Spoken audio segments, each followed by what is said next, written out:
Hi, welcome to Auzmor's Culture Couch. I'm Sean O'Brien, and today my guest here, Mr. Todd McDonald of ATW Training Solutions and New Horizons Computer Learning Center of Des Moines. Absolutely. How's it going, Todd? Yep, nice to see you again. Good. So, Todd, I would call you like the human Google of talent development, statistics, and trends and things like that. But I don't think you can figure out as much as you know on Google. So No, I this don't is think, I don't know about that. To give you an idea, guys, we went through the other day, and I had to stop Todd because he was giving so many incredible statistics in like a 5-minute period. I'm like, oh no, don't tell me this. Let's put it on film and everything. So, but yeah, thank you so much for taking. I'm looking forward to, statistics is data. I love data. Right, With it, and it's one of those things that I'm kind of obsessive about, but at the same time I have to kind of turn it down a little bit every once in a while. But I do think, I think it's that whole database decision making, that I think organizations have to look at. So I kind of play around with it and try to figure out some things. Yeah, so we can actually just dive right into it. We'll keep it pretty conversational and just go in. So ATW and the Association of Talent Development Trends does this incredible survey every single year. So I just wanted to talk a little bit about the survey results for this year's. What trends were you seeing, things of that nature? Anything stand out to you as far as, big changes or anything really? Yeah. Well, let me back up and just kind of do a level set as far as the surveys are concerned to make sure that everybody understands some of these in case they want to look up some of these things. Yeah, so one of the things, I come from a human resources and training background, and one of the things that when I was in the training positions and HR positions, one of the things that I always looked forward to every year was getting the end of the year statistics from the association of, at that point it was Society for Training and Development, it's now ATD. But what they did is they would provide basically the results that said, here's where training was last year, and really use it, you could really use it as a benchmark, within your function of, okay, where should I be, or how do I measure up with some of the others? I started my business a little bit over 20 years ago. And one of the things that I wanted to do at that time was, the ATD survey is more of a national survey. And I said, Iowa doesn't always, relate directly to national. Right. We always use, better. absolutely, No, I'm absolutely. kidding. Well, we always used to joke around that ATD would say that the average training salary is this, and it's like, I don't get paid that, So I wanted to find out more about what's happening here, because our business, while we do business on a national basis, it is a lot here in Iowa. So I wanted to find out what's going on in Iowa as far as that survey is concerned. So what we did then is it's now been about 14 years, we have done an annual survey with our customers. We've also partnered with Society for Human Resource Management. We've also partnered with the local ATD chapter and went together and sent this out. So we'll send it out every year to about 1,500 to 2,000 organizations and asking them for their feedback. Organizations, yeah, organizations. And so then what we're doing then is we're looking at it and we're getting the information from them. And that way what we do is we look at what's going on here in the state of Iowa, but then we can also compare it to, well, how do we stack up on a national basis? Okay. So that's kind of the level set on all of that. Okay. When you look at some of the things that's going on in Iowa, and we put together an infographic, and I know we're going to make that available to everybody. I think the thing that jumps up is what is the first question that we always ask is what is the basis for, and what are the budgets for talent development in organizations? How strongly do organizations feel like that talent development is important? And what we found this year as we finished and we did the survey in September, and what we found was that 53% of organizations said that their budget was not going to go down, it was going to kind of be flat, but then 41% said it was actually going to go up. So I look at that as a positive. I look at that as, hey, almost 95% of organizations say it's going to stay the same or continue to go up. So, have a budget to begin with, right? Absolutely, Yeah, absolutely.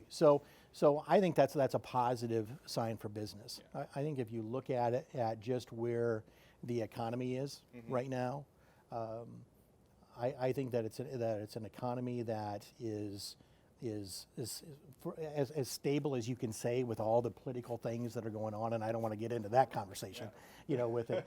But at the same time, it's an economy that is a little bit risk adverse right now. Yeah. They're not going to go out and try a lot of crazy things with it. So I was very happy to look at that and to see that the companies that we're working with and the companies that others are working with are still committed, to that budget. Now, when you compare that and you look at a national level, I think that Iowa is probably a little bit stronger than what you might see on a national level really? from a standpoint, as far as where those budgets are. Okay. Yeah. Now, where Iowa starts to lack a little bit is, how much time are they willing to allow their employees to spend? Okay. On going into that, because we're I grew up in Iowa. I don't know about yourself, but I grew up in Iowa, and we've always been a work hard, type of environment. And so, whether it's the agriculture background that we have, the manufacturing background, and everything else, we're a very work hard, and then training can sometimes be set aside a little bit. Yeah, I would definitely agree with that. Yeah. Yes. So on a national level, when they look at the average amount of hours that employees are spending in training, that typically is a lot higher on a national level than it is on an Iowa level. So Iowa, on one hand, may be committed to doing it, but on the other hand, they're struggling they're finding the time. And that's the biggest issue that we're finding, and I'm sure that a lot of people that are watching this is finding, is that, look, we would love to do this, but we just can't give our people the time. Yeah. To leave. If you've got we'll work with a manufacturing facility that's running 3 shifts, and what they're looking at, and they'll say, look, we understand, yes, we need to do this training, but we don't have enough guys to run the machines. Yeah. So we can't give others the time off. Right, and manufacturing, just a tidbit, obviously, they have some rules that kind of hurts them more than helps, right? You can't have a phone on the floor, okay? Yep. So you got to be paid, the bulk of, you have to be paid for any and everything work related, so training. Yep. So a lot of the times, they'll have the kiosks and everything, or the classroom where they'll go while on the clock. Yep. Absolutely, and you may even run into union issues, as far as that. And I've been on both sides. I've been a union member, I've been a union representative in an organization, but sometimes that makes it a little bit more difficult. So bottom line, the first thing that I always talk to people about is that, look, Iowa is a great place that they're putting their money and their budgets into getting their employees trained and developed, and I think that's a great thing. Now we just need to focus in on how do we deliver some of that, and I think that's one of the key issues that then I think is going to be the big question, is how do we continue to deliver good talent development to organizations. Yeah, absolutely. And working smarter, not harder. Trying to condense information as quickly as possible and be able to get in and get out. Well, I think to that extent, that's where some of the things that Auzmor does fits right into it. I mean, that's what one of the things that and again, I'll go back to some survey information on a national level, but one of the things that this was not ATD, this was Harvard Business Review. So I can throw out all kinds of stats and names, all right, with that, yeah. So, but Harvard Business Review, I believe it was them, said that, actually no, it was ATD. What they said was 50% of organizations see the adoption of technology as being a key thing that they want to do in their organization, that's they're struggling a little bit with. So that adoption of technology, so when you look at what Auzmor is doing as far as really the life cycle of the employee, how does Auzmor help you to recruit the employee?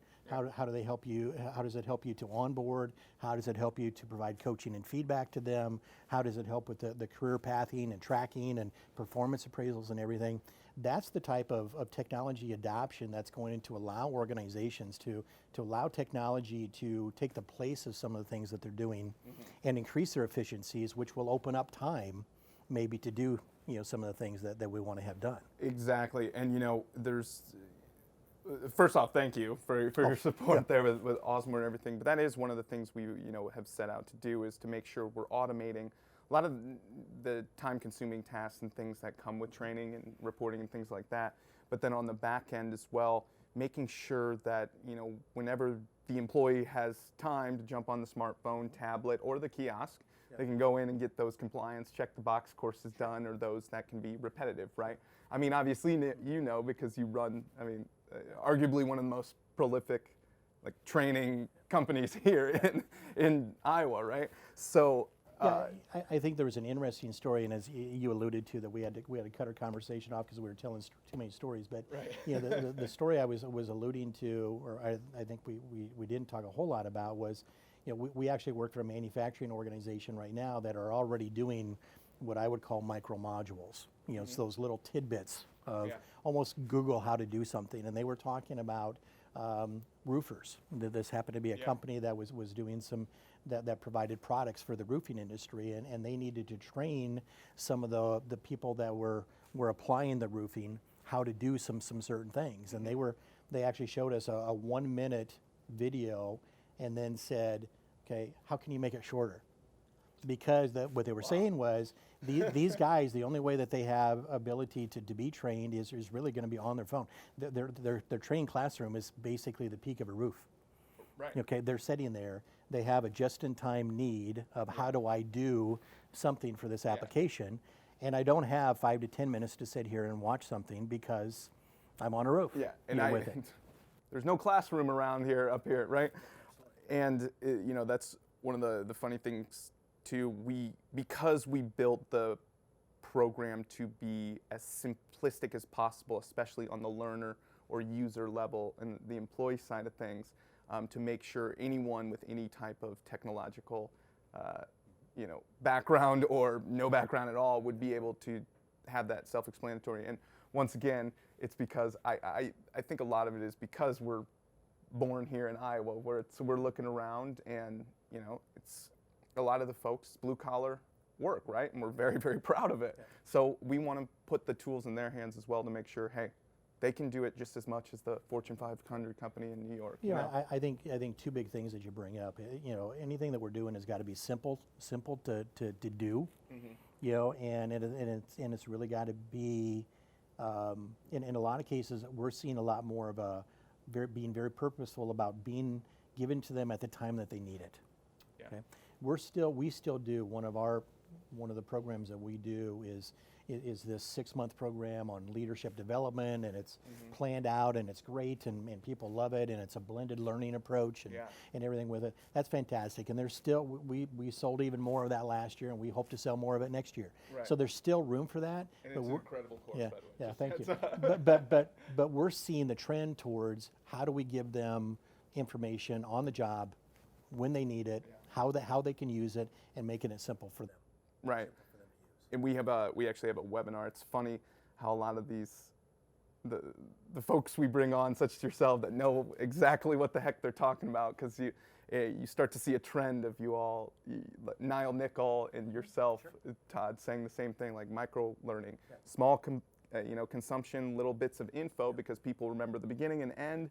So let's cut out the middle and make it as short as possible. Or how can you combine some of those type of things? Because one of the things that we have an advisory council at our organization, and we love them. We invite them in once a quarter, and we pound them with, we share with them our ideas, our thoughts. What do you think of this? And one of the questions that we asked them, it was a little bit over a year ago, and we said, okay, what do people in our industry? What are you not getting from people in our industry that you wish you were getting? And they would come and they would say, okay, and they said, look, you know, your products are good, your services are good, your trainers are fantastic, but what we're missing is that application.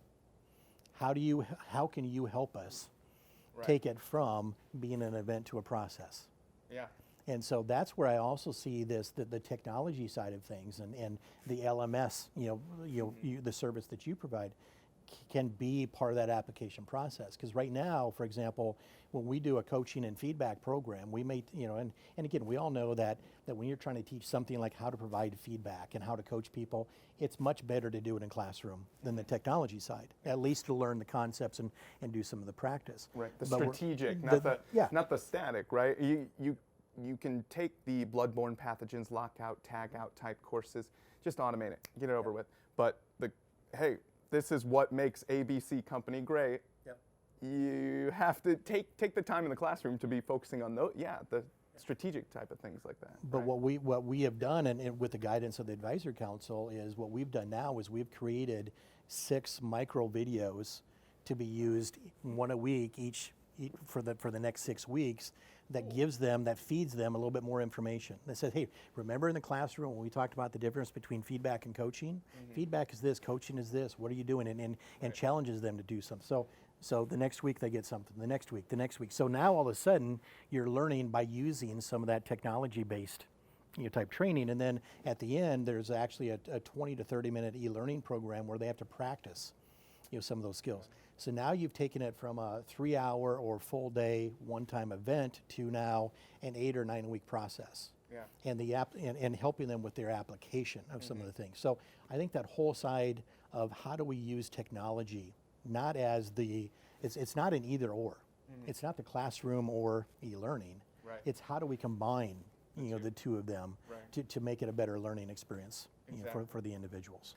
And a lot of the times these culture couches, just give a pause, we just sit here and talk and we try to get the info out. But Is that your way to say, let's take me back to what I really wanted to talk about? No. Okay. I just want to kind of give a background of our 2 companies, because it might come across like, so wait a minute, are these guys competitors?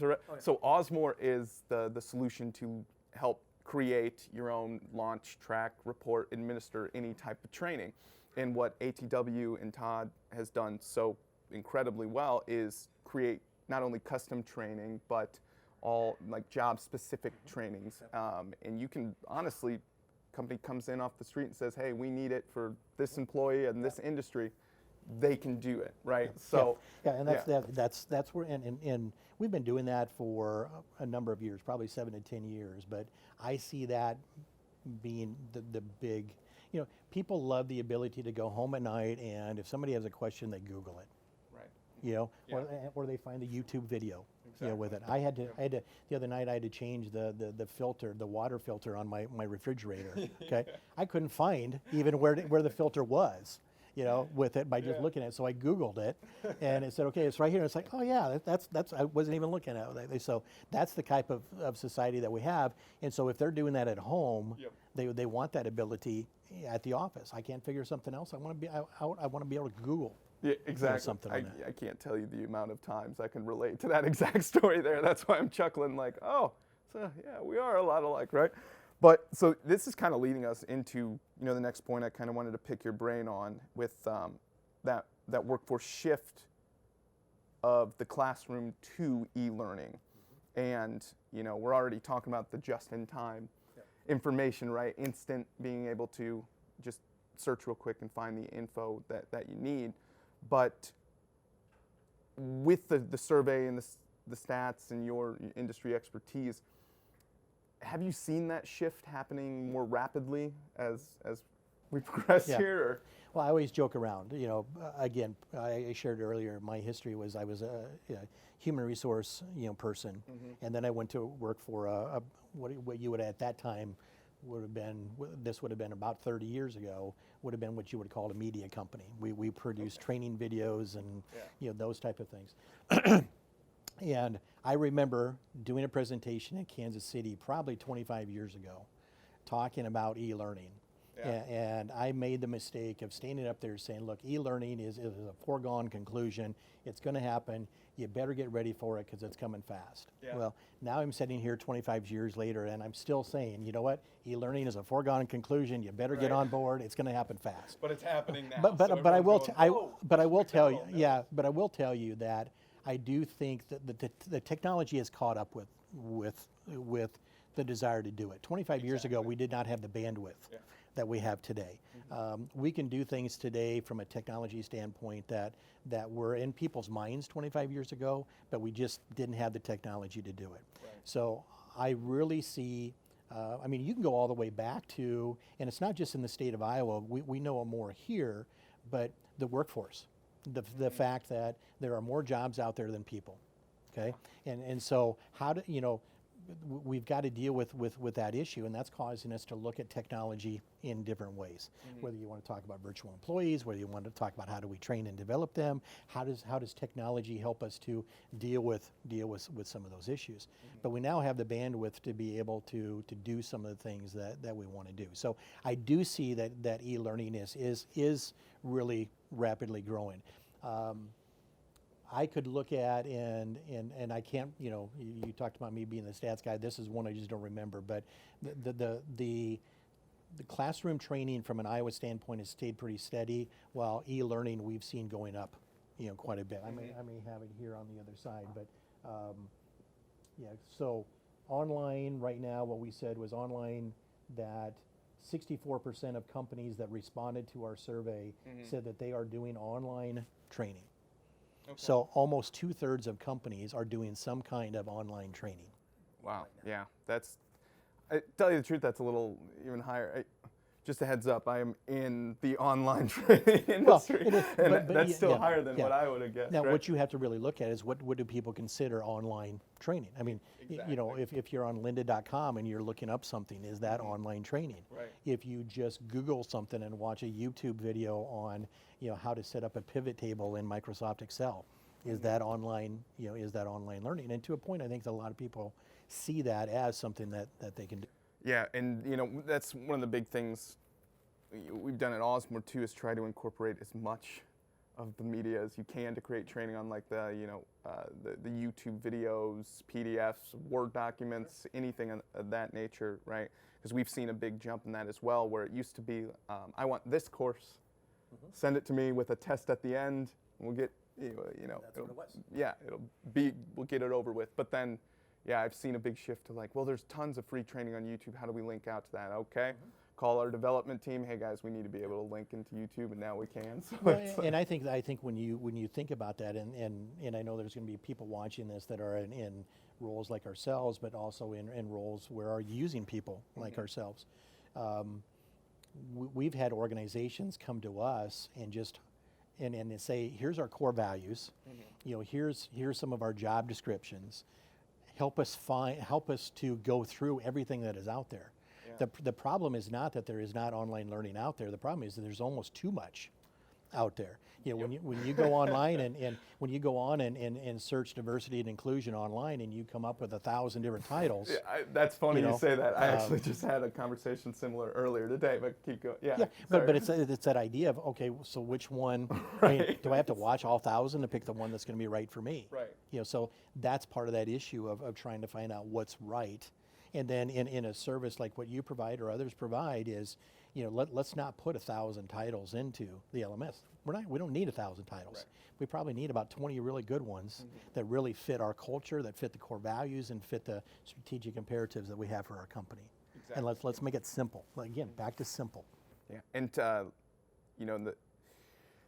that's kind of where you and ATW have strength, is to be able to go in and say, okay, you kind of flip the company inside out and say, okay, what are their core values? What are they doing? What, are there successful people in X role doing right? Let's take that and magnify it, and well, every company is a little bit different. Exactly. So there are certain programs that we tailor for organizations, and then there are certain organizations that need something very custom, to what they want to do. Yeah. When it comes down to, providing a program like coaching and feedback, okay, the way that you coach your employees and the way that I coach my employees, there's going to be a lot of things that are very similar, okay? But when it comes to a lot of that, what I would call the job-specific things, how to do, this transition, or how to do this loadout, or how to do this, or do something like that, that's going to be very specific. Oh, yeah. So, those are some things that we can get in, and I think that's where organizations and individuals are going to see the real value of those things that really help them to do their job better, when they need it. I always used to use the example, and we still do. We do training on how to conduct a good performance appraisal. Well, number one, half organizations aren't doing performance appraisals anymore. They're doing the one-on-one conversations, which is fantastic and which is great. But I always used to joke with, that we train them, once a year how to do performance appraisals, and then they don't do one for 8 or 9 months. and they forget everything they learn. So how do we connect that learning? Yeah, and so the shift, obviously, you said it earlier, there's more jobs than there are people to fill them. We've been talking about this in the HR world for as long as I can remember, of when the baby boomers retire, there's not enough millennials and Gen Z to fill their place, and it's true. I've been guilty, maybe once in a while too, going, we'll deal with it when we get to it, type deal. But now that we're seeing that actually in full force starting to take effect and actually hurt, especially the small, medium-sized companies, right?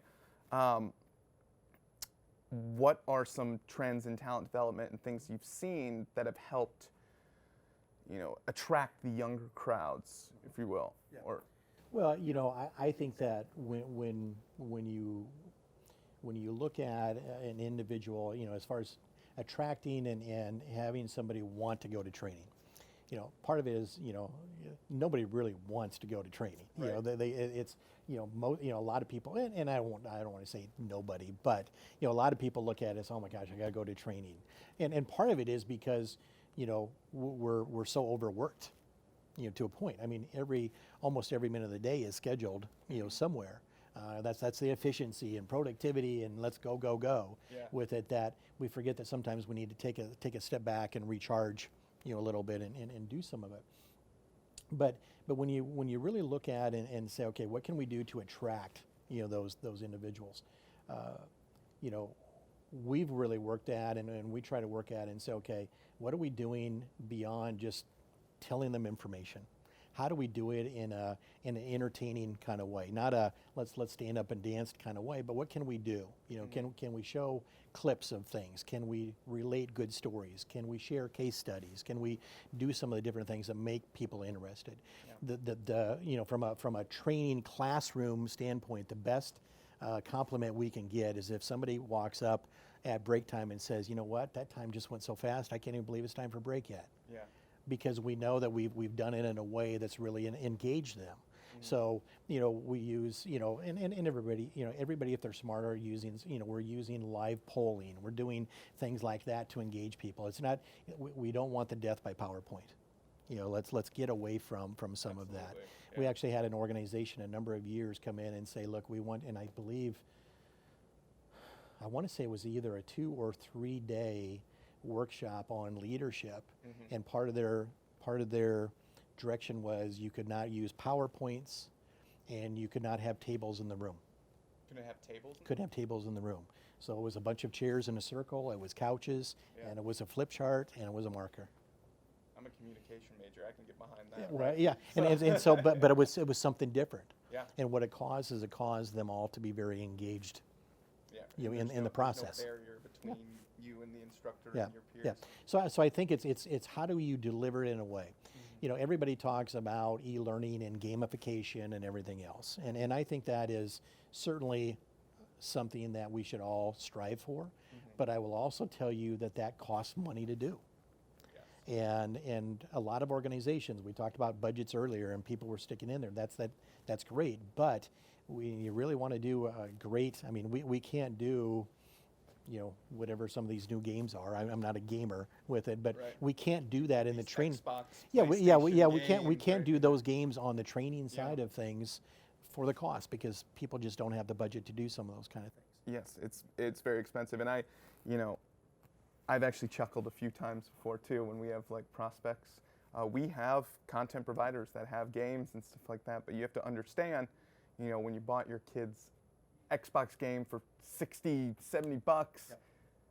think about it, that's one game for one person, yep. or 70. So you have 300 employees, like yep. for that one course, yep. do the math, right? Yeah, and it's just kind of, it's silly because, but one of the main things too, I thank you for saying it. You're the first kind of person I've had on any of the webinars or podcasts, video podcasts, that actually just said it, which is, hey, some courses just aren't fun. People just don't like them, right?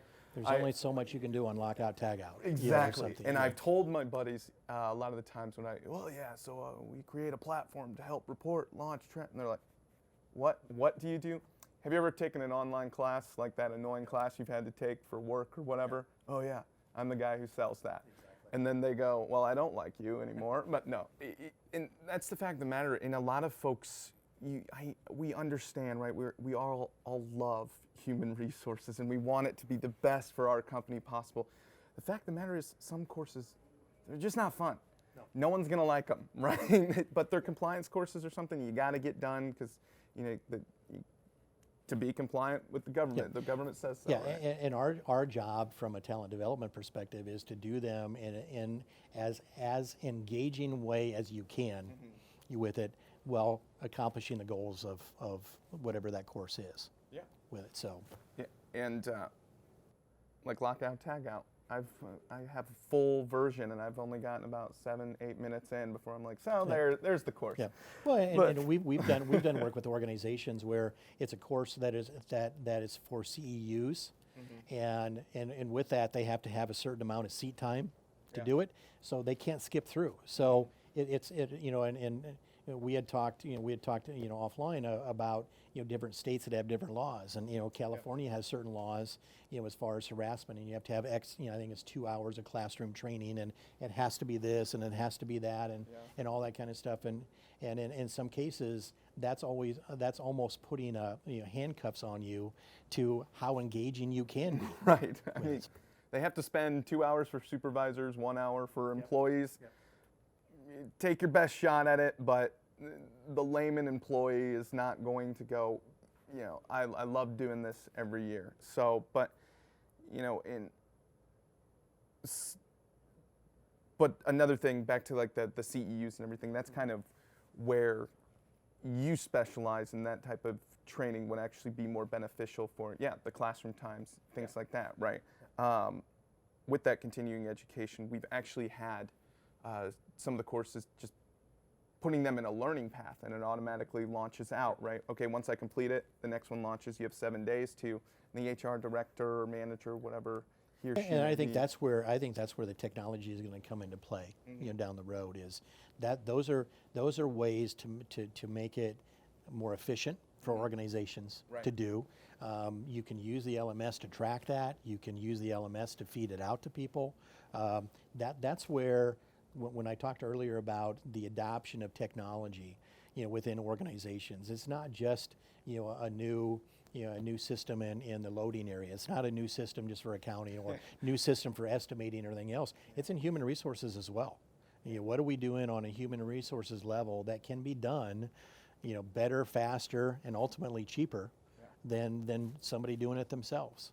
Yeah, and I mean, I'm sure you know this, but, talent development, it doesn't take one of us to know the more people we can reach and focus on the strategic rather than the paperwork and everything, and making sure our focus, or the HR or employees' focus, is making the company better as a whole, as opposed to pushing paper and sending email reminders, things like that. I think as an example of that, I think that one of the biggest things that organizations and human resource departments having to deal with right now is, we talked about earlier, the workforce. Now, one of the issues that I think that the lack of skilled workforce that we have is leading to is the flexibility of organizations to allow virtual employees. Okay, and it was interesting in our survey, and I think I've got it right here, is that just in the state of Iowa, in our survey results, said over 70% of organizations have someone working virtually. Yeah. 70% of organizations, and now in a lot of cases, there's this new term, not a new term, but it's a term that a lot of people are starting to use a little bit more, is that hybrid. Because when people talk about, I'll go to an organization and say, do you have virtual employees? Well, no. Well, do you have employees that work at home some? Well, yeah, they work at home 1 day a week. Okay, that's a hybrid virtual employee. Yep. So we're having that, and what we really have to look at is a strategic issue is, how do we lead virtual employees? How do we help them to communicate and collaborate with others on their team? How do we the issues that you have with employees that are sitting right across the hall from you are going to be the same issues that you typically have with a virtual employee. How do you set clear goals and expectations? How do you provide coaching and feedback when they need it? How do you continue to develop them? And how do you appraise their performance and help them to develop? And it's just kind of that cycle with it. You still have the same issues with a virtual employee, but now you're having to deal with, how do I deliver? How do I help to self-motivate? How do I help that person to be self-motivated? How do I make sure that they're clear on expectations? When I'm asking them to work with other departments within our organization, how do I foster that collaboration when one person is in, pick it up, San Francisco, and another person is in North Carolina? How do you get them? How do you get them more? Yeah. Right. And I think, again, back to the technology side, technology is now to a point where you can call up a person and talk with them. You can, I travel a lot. If I desire, I can pick up my desk phone and take it with me, throw it in my suitcase. I can go to a hotel that I'm going to be at 3 or 4 days. I can take that desk phone out and I can plug it into the internet, and anybody that calls my desk phone, it just rings. Right there. And with Teams and all that kind of stuff, you can have the meetings where you're looking at the person and doing it. So we have to learn how we can best utilize the technology. Yeah, and one of the biggest things, so I, worked in HR, software as a service, essentially my entire career, and a lot of folks, especially with the skilled trades, and this, I don't want to call it an excuse, but this line has been slowly dwindling of, well, a lot of our employees don't have cell phones or email. My favorite one is email addresses. I actually have a good friend out of, he works for a general contractor in the West. He was the HR director, and I had that conversation when he was a prospect of mine years ago, and he said, I'm telling you, about 50% of our guys and gals, especially on the field and stuff, don't have email addresses. Well, do they have a cell phone? Well, yeah. Then they probably have an email address if it's a smartphone. And then he came through and said, just so you know, it's mandatory, everyone send me, your Gmail or whatever email address you have. All of a sudden, there was only about 3 or 4 out of the hundreds that didn't have email.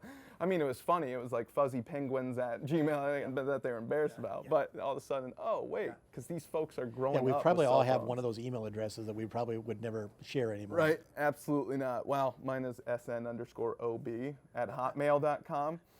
I was about 9 years old, and I went, oh my gosh. Of course, I created it, and then people go, snob? Yeah.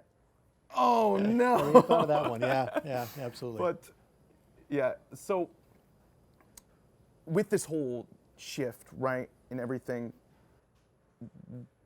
the employees, obviously, we want to make sure we're getting the information that these incredible, baby boomers and everything that have been successful at these companies, and putting it in a place where, when John Smith retires, we're in so much trouble, as opposed to, okay, John, we need to get all of what right into a trainer's hand or online for consumption. We were working with an organization a few months ago, and I think it was a good example of both good and bad of that. The good side of it was they realized that they had a person that was leaving the organization that knew how to do some processes that, frankly, most people didn't know.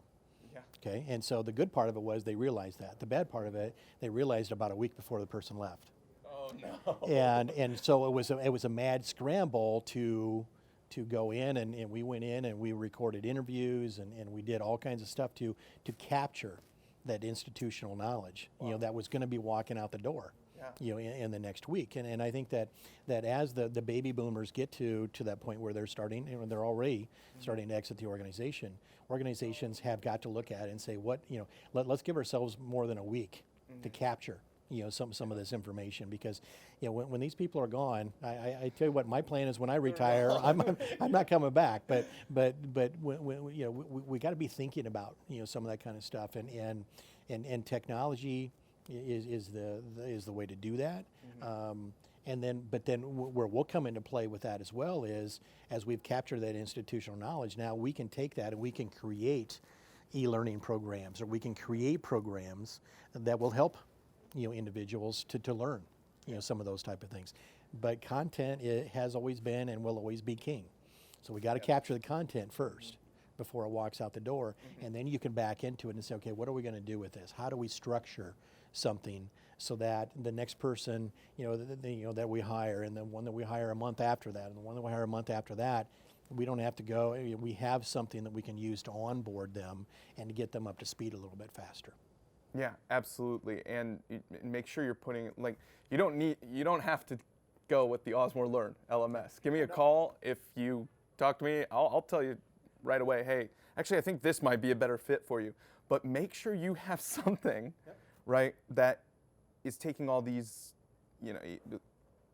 pieces of media, content, whatever it may be, right, and putting it in a centralized location for the consumption of your learners, because that's, I've seen on the flip side, organizations are incredible at, using like ATW services, and they always, like, have you ever had that client that goes to you constantly, and then they go, well, Todd, do you have records of all these files? Because they're scattered all over now, and we have no idea where they are, right? Yeah. Well, and you're absolutely right, and I think you're doing good things for your clients when you go back to them and say, we may not be the best fit, and we're the same thing. Come to us, let's discuss it, and there's a number of organizations, that we've went back to and said, what, we're just not the best fit, but you know what, over here they are. Exactly. With it, and they can do some of those kind of things. So I think that's the key thing, is when you're really looking out for the good of the client. Yeah, so, just kind of a tidbit of info. That's why I was so excited, because we do have very similar philosophies on that. Like, help, don't sell. Yeah. The sales will come as long as you're actually helping. Right. We're kind of getting. It's too much fun talking to you, Todd. I'm sorry. We're getting on tangents and everything. One of the other things I really wanted to speak with you about is, with the training shifts and things like that, what employees really want from managers, or what do they really want from managers and or from training? Yeah. Well, when you think about what is it that employees want from managers, there's been a big shift in the last few years from a manager that's a boss to a manager who's a coach. And I think that's the biggest thing I would tell you right there, that employees are looking for someone that's going to be willing to coach them, to understand, to help them understand the goals of the organization, to help them understand how they fit into the goals of the organization, but also at the same time to understand what their personal goals are. And I've always said that if an organization can hit its goals by helping an individual hit their personal goals, then it's a win-win. With it, and we go after that. Now, I think but I've seen a shift in that. I mean, and maybe it's not been in the last year or two, but maybe in the last 5 to 10. But I've seen that shift go from, I don't need a boss, I need a coach. Yeah. Somebody to show me the way, to hold my feet to the fire.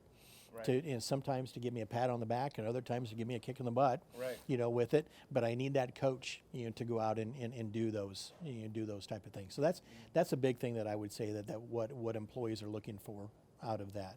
Then the second part of your question was what are they looking for out of training? Yes, sir. I don't necessarily think that that people are coming in and saying, look, I want to be entertained. But I do think that they want to, I don't want, they're coming in, it's the same thing. We don't want it to be boring. We don't want it to be, below, what I need with it. So they're really looking for, and again, we talked about it before. They're really looking for, give me the type of training that I need in an engaging way. Let's not use it entertainment. Let's say engaging way, right. That helps me to consider it, helps me to learn it, and most importantly, helps me to apply it. We always say that the most important part of the training process is not when you're going through the class or when you're doing the e-learning program. It's what do you do with it afterwards? Yeah. The next week, the next 2 weeks, the next couple months. Because if you don't do anything with it, it wasn't effective. Right. And it really was a wasted time, and you shouldn't have come. Exactly. To it. Now that's when I'm going to go back. I'm going to go back and correct myself on the Harvard Business Review, because I will throw this one out. There we go. Because it fits into it. The one that I recalled from Harvard Business Review was 33% of people, only 33% of individuals who went through a leadership development program really felt that it helped them to improve. So that means that 67%, 2/3 of the individuals really looked at it and said it wasn't worth my time. we have got to, that needs to be. We have to bridge that, that gap, that ocean of a gap. It's not much of a gap, but yeah, and it's funny that you said understand what they want from a personal perspective as well, right? We've had a lot of this, the gamification boom. I'm a little bit of a weird millennial. I'm not gonna lie to you. You ask my wife, she'll confirm 100%. The gamification and the badging and things like that. Oh, it's so popular. It's what millennials want, and I see the benefit, but I don't like it. I want to be the guy with the certification that I can, it doesn't matter if it's a custom, Auzmor leadership selling certification, Sean O'Brien. I want to be able to print it off, put it on my desk type deal, as opposed to, playing the hangman of badging. Oh, now you got a leg, as you progress. Can you make it to the next level? Right, yeah. So, but I'm different, and we need to understand that everyone has those differences, right? And that's what ATW does a great, excellent job of as well, is to make sure you fully understand instead of just, try this on for size. Does it work? Let us know, right? So that's, it's funny, the New Horizons, the amount of clients we've spoken to they're like, well, we send them out for certification. The New Horizons, the Computer Learning Center, how do we put these certifications in Auzmor is staggering. So obviously, what you're doing on that end as well, right? But do you ever bridge between the e-learning and classroom? Like, for instance, if someone misses a class, right, or is unable to attend, is sick, whatever it may be, how do you make sure that information still gets in their hands? Do you record it? What happens? So we actually have taken the step of taking in, for example, in our management development program. It's a 6-month program, blended learning. They come to class 5 times. We do live webinars a couple times. We do a podcast. We have them read a couple books. We do a couple e-learning programs. It's that blended learning approach. If they miss one of those classes, obviously, we can't sit down and redo the class just for that one person who missed. So what we can do, though, is what we have done is we've recorded and archived basically a webinar presentation on that class. So that if you miss it, you'll get the note that said, hey, I know you missed it. Here's your opportunity. If you go out and watch this, this will give you the key content points so you don't fall far behind. Yeah. Cool. Okay. Is there any? So I always end kind of our talks. The I big apologize. Finale. The big finale. I'm getting the eye from Q and Terrell here. I want to continue, but I understand we're on camera. Right. Folks that are watching this know I'm chatty. But the last question I really like to ask everyone that we have on the Culture Couch here is, if there is one thing whatsoever that the viewer gets out of our chat here today, what should it be? Yeah, you didn't tell me this ahead of time, so I could think about it. So right. I have to, I think the thing that I would probably say is, when it comes to talent development is, one size doesn't fit all. You have to keep it, and you can look at that in a microcosm and a macrocosm. Mm-hmm. One size doesn't fit all from a macro level of what, this company to that company. Right. Okay, the companies are different. Yes. They have different cultures, they have different core values, they have different things. And so that's where we really, impress upon our team to work with their team and to tailor to meet those specific needs. And then if you look at that in a microcosm, it's one size doesn't fit all when you look at the 15 to 25 people that might be in a class, or the one person who's taking the e-learning. How are we hitting the different, learning styles of the individuals? How do we make sure that we're taking and helping each individual learn as much as they can in the style that they like, in the way that they need it, when they need it, those type of issues.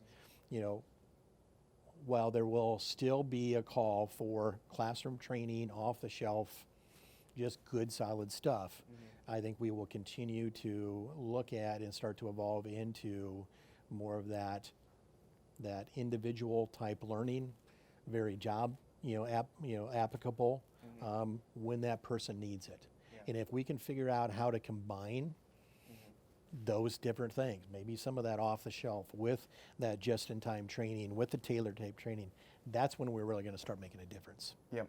And Mr. Todd McDonald won't say this here, but I haven't heard anything other than 5-star reviews for this design service, like job-specific training that you guys are doing. Yeah. I've spoken to your clients. Well, that will never go away from ATW because they are the best in the business at that. And I'm sorry I'm catching you off guard once again, but what is that?